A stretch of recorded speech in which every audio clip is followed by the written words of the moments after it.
ತೆಗೆದುಕೊಂಡಿದ್ದ ವಾಣಿಜ್ಯ ಮಂಡಳಿಯವರು ನಿನ್ನೆ ಅವರು ಪ್ರೆಸ್ ಮೀಟ್ ಮಾಡಿದ್ದಾರೆ. ಮಾಧ್ಯಮದೊಳಗೆ ಅವರಿಗೆ ಹೇಳಿಕೆ ಕೊಟ್ಟಿದ್ದಾರೆ.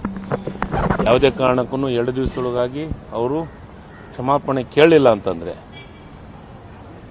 ಅವರ ಚಲನಚಿತ್ರವನ್ನು ನಿಷೇಧ ಮಾಡ್ತೀವಿ ಅಂತ ಈಗಾಗಲೇ ವಾಣಿಜ್ಯ ಮಂಡಳಿಯವರು ಹೇಳಿದ್ದಾರೆ.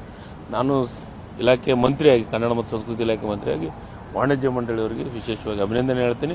ಕನ್ನಡದ ವಿಚಾರದಾಗಿ, ಕನ್ನಡಿಗರ ಬಗ್ಗೆ, ಕನ್ನಡ ನೆಲ ಜಲದ ವಿಚಾರದಾಗಿ ಎಂಥ ದೊಡ್ಡವರಿದ್ರು, ಎಂಥ ದೊಡ್ಡವರು ಹೇಳಿಕೆ ಕೊಟ್ಟರು ಭಾಳ ಸ್ಪಷ್ಟವಾಗಿ ನಾವು ಹೇಳಲಿಕ್ಕೆ ಇಷ್ಟಪಡ್ತೀವಿ. ಈ ವಿಚಾರ ಸಹಿಸ್ಕೊಳ್ಳಂಗಿಲ್ಲ. ಅವರು ಕ್ಷಮಾಪಣೆ ಕೇಳಲೇಬೇಕು.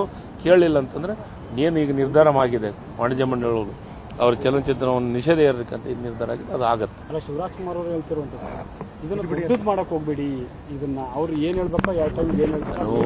ನಾನು ನಿನ್ನೆ ವೇದಿಕೆ ಮೇಲೆ ಒಂದು ಯಾವುದೋ ಮಾಧ್ಯಮದ ಹೇಳಿ ವೇದಿಕೆ ಮೇಲೆ ನಾನು ಶಿವರಾಜ್ ಕುಮಾರ್ ಜೊತೆಗೆ ಇದ್ವಿ. ಅವತ್ತು ನಾನು ಪ್ರಸ್ತಾಪನೂ ಮಾಡಿದ್ದೀನಿ.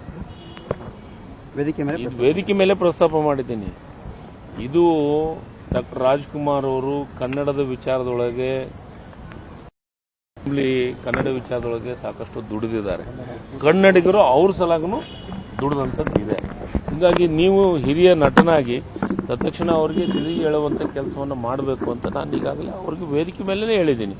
ಇದನ್ನು ನಾವು ಸಹಿಸ್ಕೊಳೋಗಲ್ಲ. ಶಿವರಾಜ್ ಕುಮಾರ್ ಅವರು ಇಲ್ಲ ಚಲನಚಿತ್ರ ಯಾರಾದರೂ ಹಿರಿಯ ನಟರು ಅವರಿಗೆ ಮಾತಾಡಲಿ. ಇಲ್ಲಂತಂದ್ರೆ ಕನ್ನಡ ಇದೇ ರೀತಿ ಪ್ರತಿಯೊಬ್ಬೊಬ್ಬರು ಹೇಳಿಕೆಯನ್ನು ಕೊಟ್ಕೊಂತ ಹೋಗ್ತಾರೆ. ಸೋನಿ ನಿಗಮ್ ಅವರು ಬಂದು ಮಾತಾಡಿದ್ರು, ಇನ್ನೊಬ್ಬ ಪರಭಾಷೆ ನಟರು ಯಾರು ಬಂದು ಕನ್ನಡದ ಬಗ್ಗೆ ಹಿಂಗೆ ಮಾತಾಡಿದ್ರೆ ನಾವು ಸಹಿಸ್ಕೊಳಕ್ಕಾಗತ್ತಾ? ಸಹಿಸ್ಕೊಳಕ್ಕಾಗಲ್ಲ. ಇದನ್ನ ನಾವು ಈಗೇನು ನಿರ್ಧಾರ ತಗೊಂಡಿದ್ದಾರೆ ವಾಣಿಜ್ಯ ಮಂಡಳಿ, ಅವ್ರನ್ನ ಬೆಂಬಲಿಸ್ತೀನಿ. ಇದು ಈ ವಿಚಾರದಾಗ ಸರ್ಕಾರನು ಅವ್ರ ಜೊತೆಗಿದೆ. ಸಿನಿಮಾ ತಡೆಗೆ ಒಡ್ಡುವಂತ ಪ್ರಯತ್ನಗಳು ಆಗಬಾರ್ದು. ಯಾಕೆಂದ್ರೆ ಮತ್ತೆ ಇವರು ಕನ್ನಡದ ಬಗ್ಗೆ ಅಭಿಮಾನಿ ಇಲ್ಲ. ಇವರಿಗೆ ಕನ್ನಡದ ಬಗ್ಗೆ ಹಿಂಗೆ ಮಾತಾಡ್ಸೋಣ. ನಾವು ಕಮಲ್ ಹಾಸನ್ ಅವ್ರನ್ನ ನಟನಾಗಿ ನೋಡಕ್ ಇಷ್ಟಪಡ್ತೀವಿ. ಒಂದು ಭಾಷೆಗೆ ಸೀಮಿತವಾಗಿ ನಟನಾಗಿ ನೋಡಕ್ ಇಷ್ಟಪಡಂಗಿಲ್ಲ. ಯಾಕಂದ್ರೆ ಅವ್ರು ಎಲ್ಲಾ ಮಾಡಿದಂತ ನಟರಿಗೆ ಗೌರವ ಕೊಡಬೇಕಾಗಿದ್ದ ನಮ್ಮ ಕರ್ತವ್ಯ. ಆದರೆ ಭಾಷೆ ವಿಚಾರಕ್ಕೆ ಬಂದ್ರೆ ಯಾರೇ ಇದ್ರು ನಮಗೆ ಮೊದಲು ಭಾಷೆ, ಆಮೇಲೆ ಎಲ್ಲ. ಭಾಷೆ ವಿಚಾರದಾಗ ನಾವು ಕಾಂಪ್ರಮೈಸ್ ಆಗಂತ ಪ್ರಶ್ನೆನೇ ಇಲ್ಲ. Thank you sir. ಯಾರೋ ಒಬ್ರು ನನಗೆ ಫೋನೊಳಗೆ ತಗೊಂಡಿದ್ರು. ಫೋನ್ಯಾಗ ಮಾತಾಡಿದಾಗ ನಾವು ಹೇಳಾಗಲ್ಲ ಅಂತ ಹೇಳಿಲ್ಲ ಅಂದ್ರೆ ನಾವು ಬಿಡೋದಿಲ್ಲ. ಅವ್ರು ಹೇಳಲೇಬೇಕು. ಹೇಳಿಲ್ಲ ಅಂದ್ರೆ ನಾವು ಬಿಡಂಗಿಲ್ಲ. ಕನ್ನಡ ಕೇಳಲೇಬೇಕು ಅಂತ ಕೇಳಲೇಬೇಕು. ಕನ್ನಡದ ವಿಚಾರವಾಗಿ ಯಾರೇ ಹಗುರವಾಗಿ ಮಾತಾಡಿದ್ರು ಸಹಿಸ್ಕೊಳಂಗಿಲ್ಲ, ಕೇಳಲೇಬೇಕು. ಈಗಾಗಲೇ ಸ್ಟೇಟ್ಮೆಂಟ್ ಕೊಟ್ಟಿದ್ದಾರೆ. 2 ದಿವಸ ಟೈಮ್ನು ಕೊಟ್ಟಿದ್ದಾರೆ ಅವ್ರಿಗೆ.